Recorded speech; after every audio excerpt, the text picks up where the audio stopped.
بسم اللہ الرحمن الرحیم۔ ناممکن کو ممکن بنانے والی ذات رب سبحانہ و تعالیٰ کی ہے اور ان کی ہے جن کو پروردگار عالم نے علم و اختیار عطا کیا۔ السلام علیکم معزز خواتین و حضرات، آج کی اس ویڈیو میں ہم آپ کو سید الساجدین، بیمار کربلا، حضرت امام حسین علیہ السلام کی فرزند حضرت امام زین العابدین علیہ السلام کی شہادت کا واقعہ سنائیں گے۔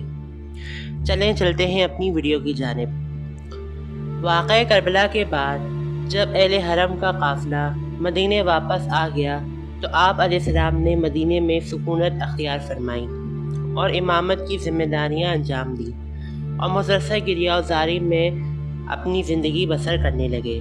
جب کوئی پوچھتا تھا کہ آپ کو سب سے زیادہ کہاں تکلیف ہوئی تو آپ نے 3 مرتبہ فرمایا الشام الشام۔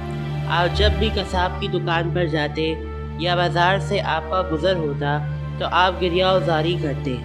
جب بھی ٹھنڈا پانی پیتے یا وضو کے لیے پانی آتا تو آپ شدت سے گریہ کرتے اور اپنے بابا کو یاد کرتے اور فرماتے کہ 3 روز تک اسی پانی گرے ہم تڑپتے رہے اور میرا بابا پیاسا شہید ہو گیا۔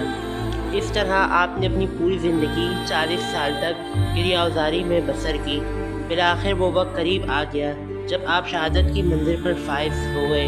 آپ کی روحانی اقتدار کی وجہ سے بادشاہ وقت ولید ابن عبد الملک نے آپ کو 20 محرم 91 ہجری کو زہر دے دیا اور اس طرح آپ 4 روز تک زہر کی شدت میں مبتلا رہے۔ 25 محرم 95 ہجری کو درجہ شہادت پر فائز ہوئے۔ بالآخر آپ کو مدینہ منورہ میں جنت البقیع میں آپ کے تایا حضرت امام حسن علیہ السلام کے پہلو میں دفن کیا گیا۔ حضرت امام محمد باقر علیہ السلام نے آپ کی نماز جنازہ پڑھائی۔ آپ کی شہادت کے بعد آپ کا ناقہ آپ کی قبر مطہر پر نالہ و فریاد کرتا ہوا 3 روز میں مر گیا۔ شہادت کے وقت آپ کی عمر مبارک 56 سال تھی۔ یہ تھا بیمار کربلا حضرت امام حسین علیہ السلام کے فرزند حضرت امام زین العابدین علیہ السلام کی شہادت کا واقعہ۔ اس ویڈیو کو زیادہ سے زیادہ شیئر کریں کیونکہ یہ صدقہ جاریہ ہے۔ اب تک کے لیے دیں مجھے اجازت۔ اللہ حافظ۔